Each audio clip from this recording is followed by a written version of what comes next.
Sisi wote unatuona hapa, tulikuwa tunakusubiria wewe. Unaweza kutupatia sababu ya wewe kuondoka ghafla, sababu ambayo itaturidhisha sisi wenyewe na kila mmoja kunyanyua miguu yake hapa na kwenda kulala chumbani kwake. Ikiwa ni kweli unataka kujua ukweli, basi ni lazima ungeweza kujua. Kesho asubuhi maisha yako yote yataanza upya.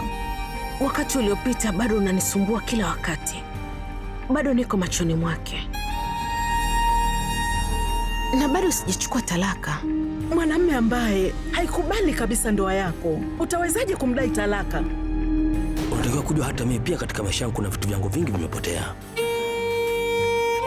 Tafadhali naomba usiniulize ni nini kilichotokea.